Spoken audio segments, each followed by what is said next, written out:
Dans cette vidéo, nous allons voir comment on peut modifier une liste chaînée. Alors, je rappelle qu'on travaille avec une liste chaînée simple et avec un bloc avec ce type-là, donc une valeur entière et un bloc vers suivant.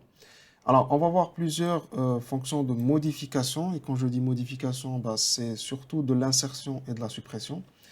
Donc, comment on peut insérer au début, comment modifier la tête, insérer au milieu, à la fin de façon récursive, et comment on peut supprimer un élément. Alors, on va commencer par la modification de la tête.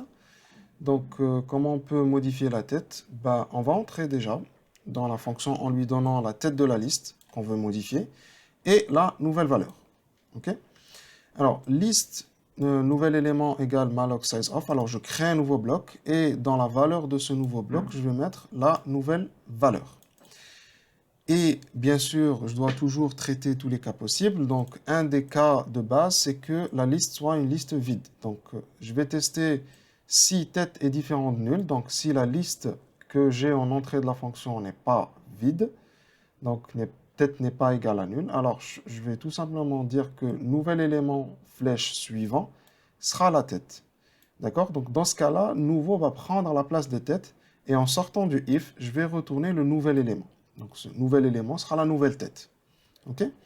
Sinon, si par exemple la tête ou la liste est vide, dans nouvel élément flèche suivant, je vais mettre nul. Donc, c'est comme si je créais une nouvelle liste avec un seul élément. Et encore une fois, à chaque fois, je retourne nouvel élément. Donc, dans les deux cas, je vais retourner nouvel élément parce qu'il sera la nouvelle tête. OK? Donc on peut voir ça dans le main. On peut aller dans le main. Alors je reprends ma liste. Je ne vais rien changer pour le moment, d'accord? Je vais laisser comme ça l'insertion des éléments manuels, un à un. Donc, alors pour simplifier, je vais enlever ça. Je vais garder simplement un affichage. Et là, je vais dire que ma liste, donc ma liste 1, est égale à modifier tête de ma liste 1, donc elle-même, ok, virgule, et le nouvel élément, donc par exemple ici j'ai 2, 5, 9, alors je vais mettre un 0 au début de la tête. Et ensuite, je vais réafficher cette nouvelle liste après modification. Donc on compile et on lance pour voir. Alors, ce qu'on voit, c'est qu'on a un premier affichage de notre liste initiale et ensuite, comme vous le voyez, comme on a modifié la tête, donc on a remplacé la tête par un nouvel élément, donc le 0, il est bien ici. Donc on a créé un bloc, on a mis la valeur et on a dit que le suivant, bah, c'est l'ancienne tête de la liste. Donc ça, c'était pour modifier tête. Alors, deuxième fonction, c'est comment... alors, je préfère qu'on regarde comment insérer à la fin d'abord. Alors, insérer à la fin. Alors, encore une fois, on va créer un nouveau bloc. D'accord? Dans ce nouveau bloc, on va mettre la nouveau bloc ou nouvel élément flèche val égale la valeur en entrée de la fonction. Donc, le nouveau bloc avec sa nouvelle valeur. Et comme ce nouvel élément, bah, ça sera la fin de la liste, vu qu'il va être inséré à la fin. Alors, je mets directement flèche suivant égale nul. Donc, ce sera la fin de la liste. Je vais créer un pointeur, initialiser un pointeur courant qui va se positionner à la tête de ma liste. Qu'est-ce qu'il va faire? Bah, si tête est égale à nul, c'est-à-dire si ma liste à la base elle est vide, bah, il suffit de retourner nouvel élément, d'accord?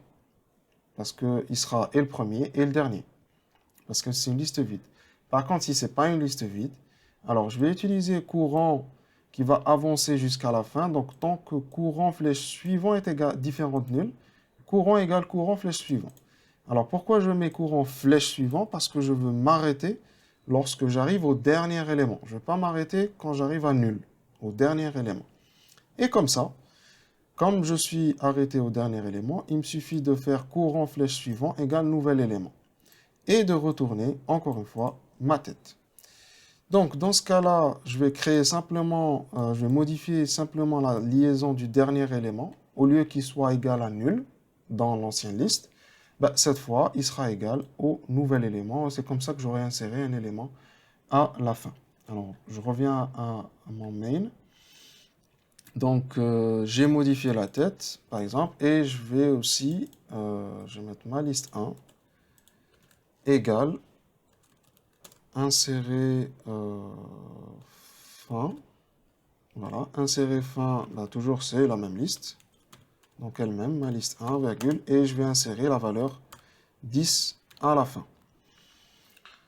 Et j'affiche encore une fois, donc je vais compiler et voir ce que ça donne. Donc voilà, donc là, ma liste initiale et ma deuxième liste après avoir inséré au début et inséré à la fin. Donc on voit bien que le 10 a été inséré à la fin de ma liste. Bien, alors on va voir la même fonction, d'accord? Donc insérer fin, mais récursive, ok? Alors insérer fin de façon récursive, ça va être la même, mais de façon avec un appel récursif. Donc comment? Donc je vais tester au départ si par exemple ma tête est nulle. Donc si la liste est vide, je crée un nouvel élément, d'accord? Je dis que la valeur est égale à la valeur en entrée de la fonction, que un nouvel élément est égal à nul, et je vais retourner ce nouvel élément. Alors, comme par hasard, ben ça, en fait, c'est mon cas de base. Pourquoi? Parce que le else, comme vous le voyez, comme je rentre avec la tête de ma liste, je vais plutôt utiliser le else pour avancer. Et je vais dire que tête flèche suivant, c'est-à-dire qu'il va y avoir un appel récursif tant que tête flèche suivant ou tête est différente de nul. Parce que si tête est différente de nul, il va aller dans le else et il va dire que tête flèche suivant est égal à insérer fin rec.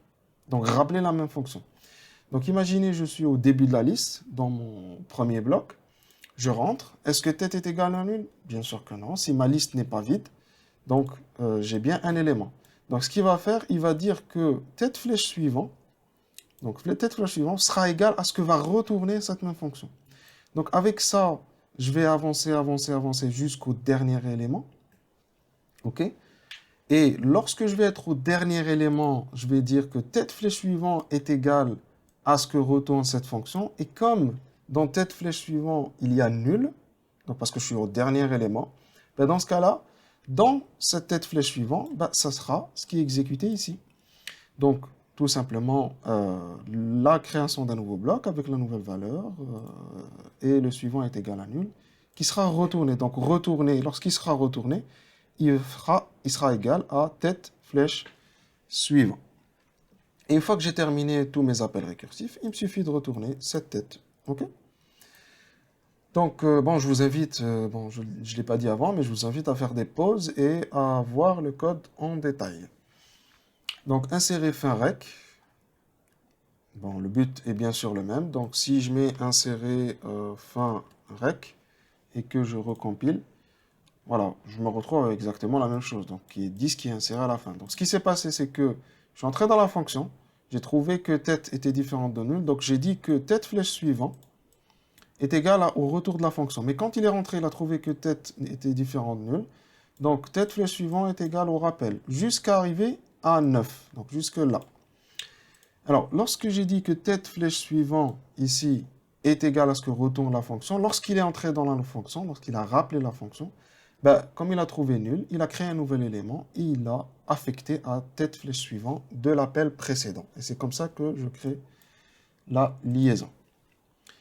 Donc, ici, on a vu comment on pouvait modifier, c'est-à-dire comment insérer au début et insérer à la fin, et insérer à la fin de façon récursive. Alors, on va essayer de voir comment on peut insérer au milieu.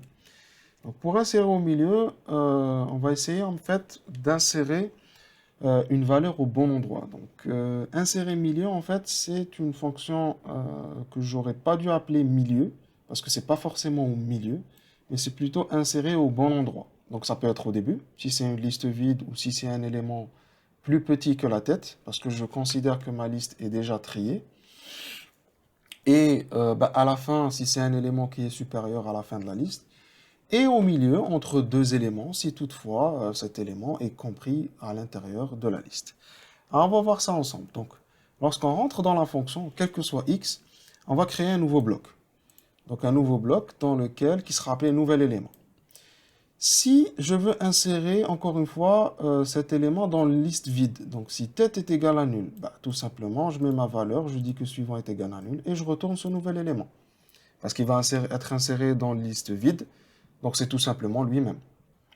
Sinon, si ma liste n'est pas vide, ce que je vais commencer à faire, c'est dire que si la valeur est inférieure à la tête, donc si par exemple, la valeur que je veux insérer dans la liste, elle est déjà inférieure à la tête. Ça veut dire qu'elle sera insérée avant la tête courante. Et comme j'ai déjà une fonction qui s'appelle modifier tête, bah, il me suffit de l'appeler. Donc je vais dire que la nouvelle tête, si la valeur que je veux insérer est inférieure à la tête, la nouvelle tête de la liste sera égale à modifier tête de la tête actuelle avec la valeur actuelle. Et ça va faire en sorte que l'élément va être inséré au début. D'accord? Sinon, maintenant, ça veut dire que ma valeur va être insérée après la tête. Donc soit juste après, soit après quelques éléments, soit à la fin. Donc dans ce cas-là, je vais créer un courant, un pointeur courant qui sera initialisé à tête, et un pointeur suivant qui sera initialisé à tête flèche suivant. Et je peux comme ça avancer, donc tant que suivant est différent de nul, donc tant que je ne suis pas arrivé à la fin de la liste, pardon, et que suivant flèche val est inférieur à la valeur, qu'est-ce que je fais? Je fais avancer mes deux pointeurs. Alors pourquoi j'utilise ce pointeur courant et suivant? Ce courant, en fait, il va me servir à modifier le lien. Et suivant, il va me servir à trouver la première valeur, en fait, qui est supérieure à la valeur que je veux insérer. Alors, comme ça, comme j'avance avec deux pointeurs l'un avant l'autre, à la fin, lorsque je vais arriver à la fin, donc soit je vais arriver à la fin de la liste avec cette condition, donc suivant sera égal à nul, soit je vais arriver je vais arrêter pardon, cette boucle avec cette condition. Donc j'aurai trouvé une valeur qui est supérieure à la valeur que je veux insérer. Donc dans les deux cas, lorsque je m'arrête, j'ai bien un pointeur sur l'élément précédent et l'élément suivant. Donc il me suffit d'insérer en fait ma valeur entre les deux. Donc ce nouvel élément flèche valeur va être égal à ma valeur, celle qui est donnée à l'entrée de la fonction. Le nouvel élément flèche suivant sera égal à suivant, donc là où je me suis arrêté, soit à une valeur supérieure, soit à la fin. Et courant flèche suivant, donc l'élément précédent, va être égal à nouvel élément. Donc dans ce cas-là, j'aurais inséré en fait la valeur entre suivant et courant. Et je retourne bien sûr la même tête. Donc j'ai traité tous les cas pour l'insertion à la bonne place. Donc je commence par, je rappelle, créer mon bloc. Si c'est une liste vide, il me suffit de retourner l'élément lui-même. Sinon, si je dois l'insérer au début, ben, il me suffit d'utiliser modifier tête. Et si cette valeur doit être insérée après la tête, ben, je prends deux pointeurs, un courant et un suivant. Tous les deux avancent tant que je ne suis pas arrivé à la fin de la liste ou bien que j'ai trouvé une valeur supérieure à la valeur que je veux insérer. Et dans ce cas-là, après, il me suffira de l'insérer entre les deux. Donc on va essayer de voir ça dans le main. Bon, je vais essayer d'enlever modifier tête. Donc ces deux-là, je vais les enlever. Ok, on va repartir d'une liste initiale et on va dire que ma liste est égale à insérer milieu. Donc toujours elle-même. Donc ma liste 1. Et je veux par exemple insérer le 0. Donc dans ce cas-là, il devra l'insérer au début, avant 2. Et je veux aussi insérer la valeur 10, donc une valeur qui est supérieure donc, à la queue de la liste, donc à la fin de la liste, pardon. Donc ce sera inséré à la fin. Et je vais dire aussi que je veux insérer au milieu la valeur, allez, je vais mettre la valeur 3 pour qu'elle soit insérée entre le 2 et le 5. Et je vais mettre aussi la valeur, par exemple, 7, qui sera insérée entre 5 et 9. Donc si je lance ici, je compile et je lance. Alors ce qu'on obtient, bien sûr, c'est l'affichage de ma liste initiale et ma deuxième liste après avoir inséré plusieurs éléments. Donc on a inséré le 0, il s'est bien mis au début de la liste. On a inséré le 10 ensuite qui s'est bien mis à la fin de la liste. Et on a inséré le 3 et voilà, le 3 entre 2 et 5 et 7 entre 5 et 9. Donc là, je vois bien que ma fonction, ben, elle fonctionne correctement. Bien sûr, je rappelle encore une fois qu'on part du principe que la liste est bien ordonnée, d'accord? Ordonnée dans l'ordre croissant. Si on devait faire dans l'ordre décroissant, ben, il suffirait de changer un peu la stratégie dans laquelle on avance dans la liste chaînée. Bien. Alors, on va voir une dernière fonction concernant la suppression. Donc, supprimer élément. Donc, supprimer élément, on va dire, on va lui donner encore une fois la tête et la valeur que je veux supprimer. Alors, le cas de base, c'est encore une fois une liste vide. Donc, si la liste est vide, donc si tête est égale à nul, il me suffit de dire liste vide, pas de suppression. Donc, je ne peux pas supprimer un élément qui n'existe pas. Ensuite, si la tête n'est pas égale à nul, donc une liste qui contient des valeurs ou des éléments. Donc là, si la valeur que je veux supprimer, c'est celle qui est dans la tête, bah, il me suffit de dire que la nouvelle liste est égale à tête flèche suivante. Ok, donc dans ce cas-là, tout simplement, la nouvelle liste est égale à tête flèche suivante. Donc j'aurais éliminé directement la tête. C'est la tête que je veux supprimer. Sinon, bah, je vais prendre encore une fois deux pointeurs. Un pointeur courant qui sera égal à tête et un pointeur suivant qui sera égal à tête flèche suivante. Donc je me positionne à la première et à la deuxième position.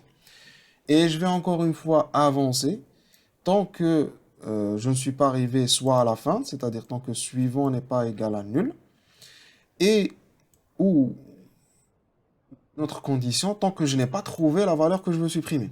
D'accord? Donc, les deux pointeurs vont donc avancer jusqu'à soit arriver à la fin, soit trouver la valeur que je veux supprimer. Et si suivant est égal à nul, d'accord, alors ça veut dire qu'il n'a pas trouvé la valeur. Ben sinon, c'est l'élément courant qu'il faut supprimer. Donc courant flèche suivant égale suivant flèche suivant. C'est comme si j'allais sauter le bloc. Donc je répète encore une fois que cette boucle s'arrête, c'est que soit je suis arrivé à la fin de la liste, donc suivant est égal à nul, et dans ce cas-là, je n'ai pas trouvé la valeur que je veux supprimer, donc tout simplement je dis que c'est non trouvé, pas de suppression. Et dans le cas contraire, donc suivant ne sera pas égal, donc j'aurai trouvé une valeur à supprimer, et dans ce cas-là, je vais dire que courant flèche suivant est égal à suivant flèche suivant. Que ça soit, voilà, que suivant soit à la fin ou pas. Donc courant, pardon, soit au dernier élément ou pas. Donc avec ça, flèche suivant égale suivant flèche suivant, ça va me permettre en fait de sauter. En fait, le bloc que je veux supprimer. Donc par exemple, je reviens maintenant à voilà, mon main. Je laisse les insertions ici et je vais aller faire quelques suppressions. Donc je vais laisser l'affichage là. Je vais le reprendre plus bas pour pouvoir afficher ma nouvelle liste après suppression. Et je vais dire que ma liste 1 est égale à supprimer élément de ma liste, de ma liste 1. Et je vais par exemple essayer de supprimer le 0, donc qui est la tête de la liste. Je vais aussi essayer de supprimer, je vais aussi essayer de supprimer la fin de la liste, donc le 10 normalement qui est à la fin. Et je vais aussi lui demander de supprimer un élément qui est au milieu, donc par exemple 3. Et je vais aussi essayer de supprimer un élément qui n'existe pas, donc par exemple la valeur 15 qui n'existe pas dans la liste. Et après ça, bon, je vais mettre l'affichage en fait euh, juste avant la suppression d'un élément qui n'existe pas, juste pour voir la différence. Je vais compiler et voir ça. Donc regardez. Donc on a notre liste initiale. Ça c'est la liste après avoir inséré quelques éléments. Et ensuite la même liste après avoir fait plusieurs suppressions. Donc 3 suppressions, le 0, le 10 et le 3. Donc il a bien supprimé le 0. Donc il a utilisé l'instruction return tête flèche suivant. Donc directement la nouvelle tête c'est devenu 2. En essayant de supprimer à la fin le 10, donc le dernier élément, il a utilisé 9. Donc ce qui était là, lorsqu'il était dans ce bloc, il a dit que ce bloc flèche suivant est égal à suivant flèche suivant. Donc est égal à nul, tout simplement.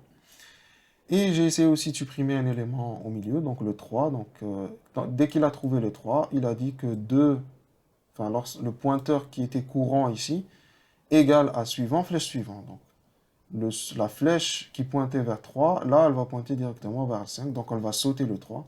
Et c'est pour ça que je me retrouve avec cette liste-là. Et en demandant à la fin de supprimer un élément qui n'existe pas, ben en fait, il est arrivé à la fin, il n'a pas trouvé. Donc non trouvé, pas de suppression. Donc là, je sais que je peux supprimer un élément, quel que soit son endroit. Donc au début, à la fin, au milieu, même s'il n'existe pas, eh bien la fonction me dit que l'élément n'existe pas. Donc dans cette vidéo, nous avons en fait vu comment on pouvait modifier une liste. Donc comment insérer au début, insérer à la fin, d'accord? On a même vu comment on pouvait insérer à la fin de façon récursive. Et comment on pouvait insérer au bon endroit un élément, donc pour garder l'ordre. Donc si par exemple ma liste est ordonnée de façon croissante. Et à la fin, on a vu aussi comment on pouvait supprimer un élément, quel que soit son endroit, qu'il soit au début, à la fin, au milieu. Donc ça, c'était l'ensemble des fonctionnalités de base qu'on pouvait appliquer aux listes chaînées. Voilà.